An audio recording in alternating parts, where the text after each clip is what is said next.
Halo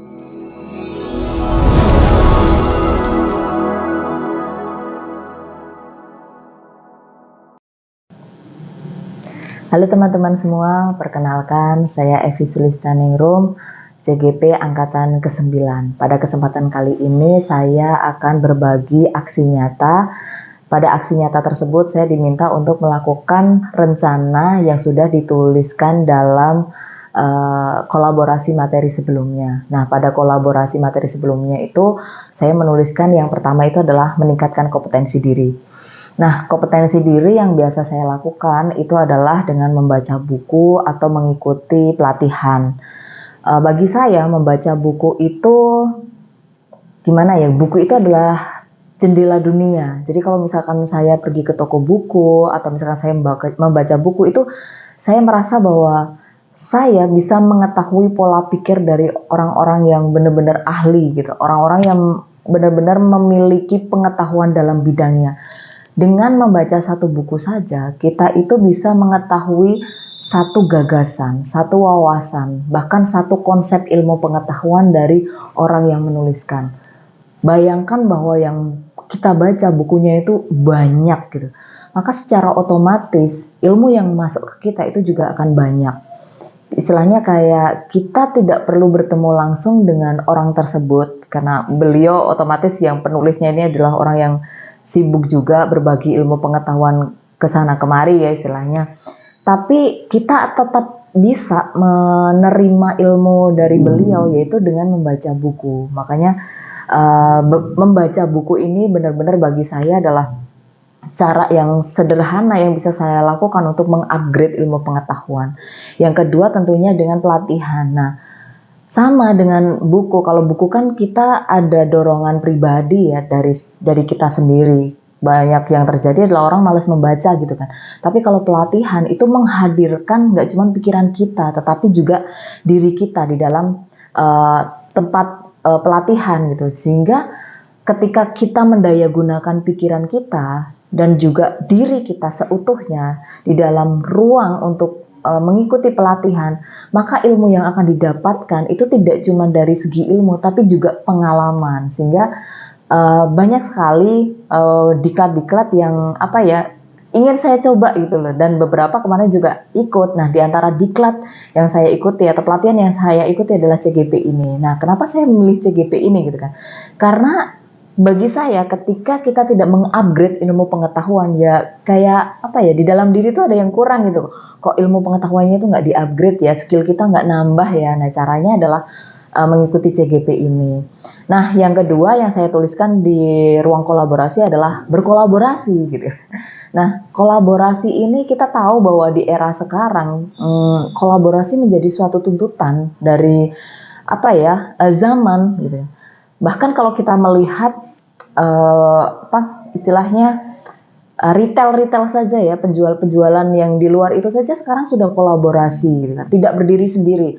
Banyak sekarang tempat-tempat makan istilahnya, tempat-tempat makan atau tempat-tempat nongkrong itu menghadirkan satu konsep tempat di mana di dalam satu konsep tempat itu sudah banyak makanannya gitu kan. Nah, sama bagi saya sendiri juga berkolaborasi itu juga menjadi bagian yang penting. Kita nggak bisa nih bekerja sendirian gitu kan. Di dunia kerja, di sekolah, banyak sekali yang harus kita lakukan untuk berkolaborasi. Di antaranya misalkan saya kebetulan tergabung di dalam kesiswaan di bagian tim budaya, tim tatip. Tentu ketika menjadi tim tatip atau tim budaya yang tergabung dalam kesiswaan, kita harus sering berkolaborasi. Kemarin saja kolaborasi dengan jurusan, kemudian dalam penertiban anak gitu kan, memotivasi anak gitu. Kita juga berkolaborasi dengan guru PK di mana kita mendampingi anak-anak. Kadang anak-anak tumbuh juga ada beberapa masalah gitu kan yang harus diselesaikan gitu. Kita berkolaborasi di sana. Atau bahkan di tim kesiswaan sendiri harus juga berkolaborasi dengan luar atau mitra luar. Kemarin dari Bawaslu, kemudian juga dari Puskesmas. Nah, secara otomatis kolaborasi ini dapat meningkatkan kompetensi kita, bisa meningkatkan pengetahuan kita, gitu kan. Untuk menggerakkan juga. Yang ketiga, saya memilih bergerak dan menggerakkan. Kenapa saya memilih bergerak dan menggerakkan? Bergerak dan menggerakkan itu dimulai dari tergerak dulu. Nah, kenapa sih harus tergerak dulu? Ya, tergerak itu menjadi sumber utama gitu. Bagaimana kita mau bergerak dan menggerakkan kalau kita sendiri belum tergerak gitu kan. Nah, yang pertama adalah tergerak dulu, dimulai dari diri kita sendiri dulu. Ketika kita sudah tergerak, kita memiliki kesadaran, maka kita akan memiliki dorongan dalam hati, motivasi internal untuk melakukan suatu tindakan. Tindakan apa? Praktek baik, meningkatkan kompetensi diri. Nah, ketika kita sudah melakukan praktek baik, itu kan hanya diri kita sendiri gitu. Tapi bagaimana caranya kita mengoptimalkan lingkungan untuk bergerak bersama-sama? Kalau bergerak hanya sendiri ya imbasnya cuma satu gitu. Tapi bagaimana caranya kita bisa mengoptimalkan lingkungan sumber daya manusia yang ada dengan apa? Bergerak bersama-sama. Nah, bergerak bersama-sama ini bisa kita lakukan dengan apa? Dengan menggerakkan mereka. Itu. Jadi kalau misalkan menggerakkan mereka bagaimana? Ya kalau praktik yang saya lakukan adalah terkait dengan tatib. Kadang saya merasa melihat misalkan lingkungan kok anak-anak misalkan kurang tertib ya gitu ya, tergerak dorongan hatinya untuk melakukan penertiban. Caranya bagaimana? Ya sudah, yuk saya bergerak dan pergerakan ini gitu harus masih gitu kan, harus continue gitu kan. Kalau tidak ditertibkan sekarang ya besok akan kembali lagi gitu kan. Akhirnya apa? Bagaimana caranya menumbuhkan kesadaran ini kepada teman-teman juga gitu. Akhirnya apa? Yuk kita tadi yang kedua ya kolaborasi. Di dalam kolaborasi ini kita bisa menggerakkan bersama-sama. Pak, ini kita datang, Pak. Mari kita melakukan penertiban atau memotivasi anak untuk selalu tertib gitu kan. Karena apa? Dengan ketertiban nanti harapannya lulusan dari SMK Negeri 2 ini bisa unggul gitu kan, bisa bagus gitu. Oh, ternyata tamatannya luar biasa sekali anak-anaknya ini gitu kan. Nah, itu yang ketika tadi saya memilih untuk bergerak dan menggerakkan. Nah, yang keempat itu adalah melakukan refleksi diri. Setiap tindakan, saya berharap bisa terus melakukan refleksi diri. Kenapa? Ya, refleksi diri itu kayak bercermin gitu. Bercermin. Bagaimana sih tindakan yang sudah kita lakukan? Apakah sudah baik? Terus di bagian aspek-aspek mana yang harus kita tingkatkan? Evaluasi apa gitu. Harapannya dengan refleksi diri ini kita bisa melakukan perbaikan untuk diri kita. Ya, kalau saya pernah mendengar ya, ada yang bilang kayak gini tuh, kalau kita sudah puas dengan apa yang kita lakukan saat ini, ya kita mandek gitu kan, kita berhenti, kita stuck.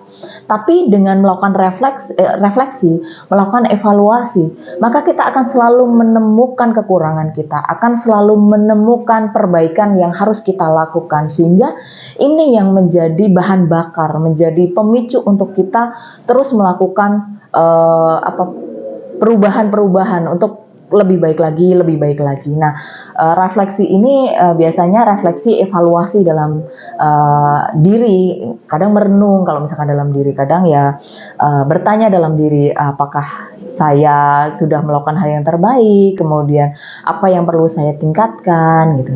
Nah, kemudian refleksi ini juga bisa dilakukan dalam satu tim. Ketika kita melakukan suatu tindakan, gitu, kita evaluasi. Nah, kita refleksikan apakah tindakan ini sudah optimal, bagian mana saja yang harus kita tingkatkan. Kita juga membiasakan untuk refleksi ini. Setiap kegiatan kita berusaha untuk melakukan refleksi, melakukan perbaikan. Gitu. Nah, yang terakhir itu adalah mengilhami nilai guru dari penggerak. Nah, yang terus saya lakukan mencoba untuk memasukkan nilai-nilai dari guru penggerak ini ke dalam sanubari, ke dalam diri. Ya, artinya setiap ilmu pengetahuan yang saya dapatkan melalui CGP ini tidak hanya klise ya, tidak hanya dangkal, tapi benar-benar masuk ke dalam diri gitu. Makanya ini juga di dalam mengilhami nilai guru penggerak ini juga tidak lepas dari kegiatan refleksi tadi ya, refleksi mandiri. Bagaimana sih penerapan dari nilai-nilai guru penggerak? Apakah sudah saya lakukan ataukah belum? Gitu. Sejauh mana sih saya mengaplikasikan nilai-nilai guru penggerak di dalam diri saya sendiri? Gitu. Nah, terkait dengan mengilhami nilai-nilai guru penggerak, yang saya sadari betul bahwa sebagai guru penggerak itu adalah anak itu adalah menjadi subjek sekaligus objek di dalam proses pembelajaran. Sehingga di dalam proses pembelajaran ini kita harus terus meningkatkan kompetensi diri. Anak itu berganti setiap tahunnya gitu. Karena begitu ada yang masuk, kemudian ada yang keluar lagi. Tentu setiap karakter anak yang masuk, setiap karakter anak yang kita didik itu memiliki karakteristik yang berbeda-beda. Belum lagi kalau kita kaitkan dengan filosofi Ki Hajar Dewantara, yang anak itu tumbuh dengan kodrat alam dan kodrat zaman.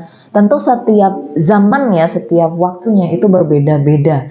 Nah, disinilah saya mencoba untuk melakukan perubahan gitu kan, melakukan perbaikan diri, bagaimana pembelajaran itu selalu menyenangkan, berpusat pada siswa, sehingga sebagai seorang guru, seorang pendidik, kita benar-benar harus bisa mengkonsep pembelajaran dari awal hingga akhir, mulai dari perencanaan, pelaksanaan, evaluasi untuk melakukan peningkatan kompetensi diri dan agar anak ini bisa terfasilitasi proses pembelajarannya secara menyenangkan dan juga meresap ke dalam pikiran mereka.